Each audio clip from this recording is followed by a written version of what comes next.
Shalom, shalom, shalom. Selamat pagi masyarakat iman dikasih Tuhan. Kita akan mengawali menuju akhir minggu ini.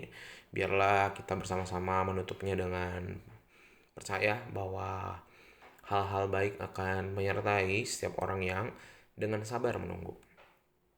Dan menunggu itu harus dilalui dengan kegembiraan.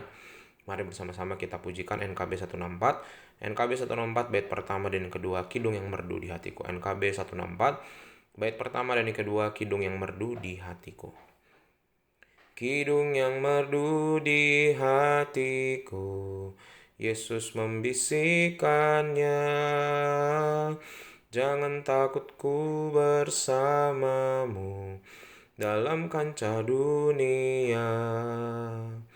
Yesus, nama Yesus, indah dan merdu, memberikan kidung yang mengisi hidupku.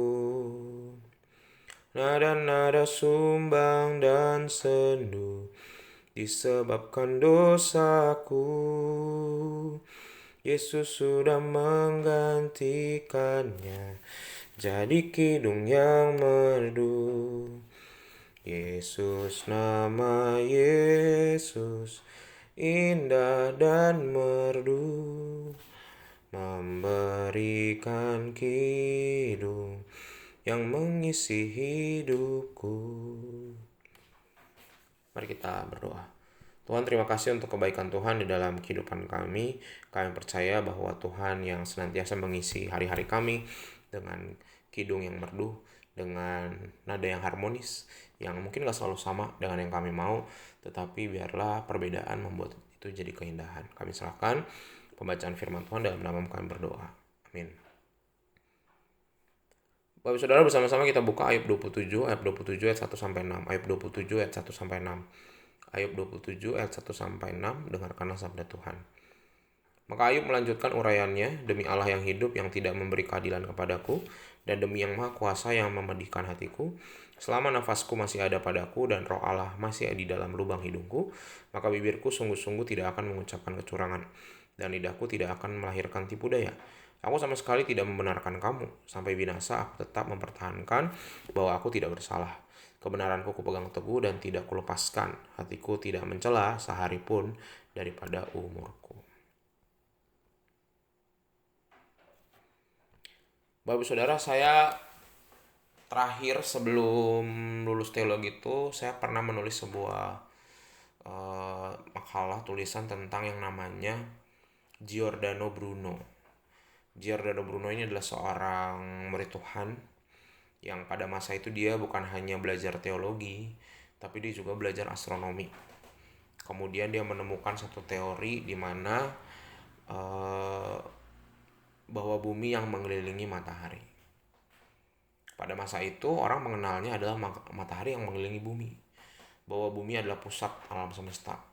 Tapi Giordano Bruno, dia seorang teologi, tapi juga dia seorang pembelajar astronomi, menyadari bahwa bukan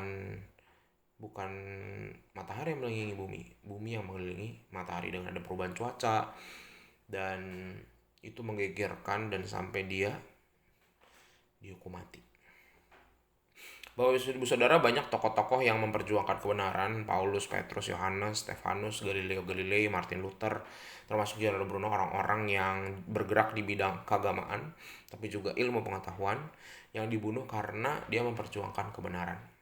Apakah mereka takut? Pasti. Tapi apakah mereka ragu dan berhenti memperjuangkan kebenaran? Tidak. Sampai nafasnya habis. Nah, Bapak Ibu, di tengah-tengah kekerasan hatinya Ayub, kita belajar melihat bahwa Ayub ini sebenarnya dia bukan sama sekali dia orang jahat, bukan. Dia memperjuangkan nilai yang sebenarnya baik. Ayub memperjuangkan kebenaran dan menyatakan bahwa dia udah berjuang hidup benar kok. Hidup benar tuh harus. Jadi jangan karena orang benar mengalami penderitaan, oh ya udahlah ngapain kita hidup benar, hidup jahat aja, enggak.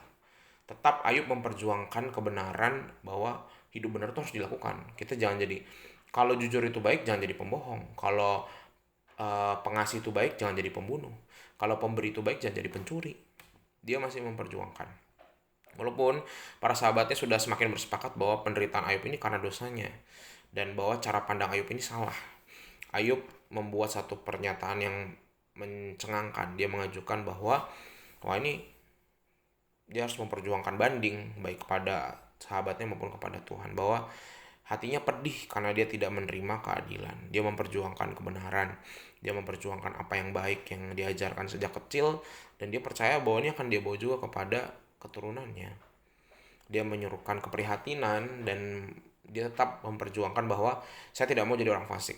Dia nggak mau hidup menjadi orang fasik, dia nggak mau jadi orang jahat. Sekalipun orang benar itu menderita, dia nggak mau. Nah, melalui ucapan ini sebenarnya Ayub merasakan bahwa yang pertama, hidupnya sekalipun tidak berlaku tidak adil, sekalipun dianggapnya sial, dianggapnya menderita, tapi Ayub bukan orang fasik. Dia berjuang untuk tetap hidup benar. Yang kedua, Ayub juga menyatakan bahwa dia berjuang untuk hidup benar, baik itu kepada sahabatnya maupun kepada Tuhan. Dia sekalipun dia akan menderita, dia akan tetap pegang imannya untuk menjaga kemurnian hatinya. Dan Bapak Saudara, setiap orang harus menuju kebenaran dan kebaikan, walaupun kebenaran dan kebaikan itu memedihkan. Setiap orang yang memperjuangkan kebenaran dan kebaikan itu pasti akan mengalami kepahitan-kepahitan dan kepedihan, karena dunia kan jahat. Sudah pasti kita akan terluka kalau orang-orang baik dan benar berjuang sedemikian rupa menjadi bagian yang harus dilakukan oleh orang benar. Bukan berarti orang benar hidupnya aman-aman aja. Sehingga mari sama-sama hari ini kita belajar dari kisah Ayub bahwa hidup benar pasti menyakitkan, tapi jangan berhenti, tetap berjuang, tetap maju, jangan gentar, dan biarlah Tuhan yang akan menolong. Karena pada akhirnya orang yang betul-betul benar, dia nggak berhenti berjuang, dia akan berjuang sungguh-sungguh. Amin. Mari kita berdoa. Tuhan, terima kasih hari ini kami belajar tentang apa itu kebenaran dan bagaimana memperjuangkan kebenaran. Sekalipun pedih, sekalipun menyakitkan, ajarkan kami tidak berhenti untuk berjuang demi kebenaran. Kami serahkan kehidupan kami, dan semoga hari ini kami terus hidup benar Tuhan. Dalam nama-Mu kami berdoa. Amin. Selamat pagi, Tuhan Yesus memberkati, tetap bersemangat.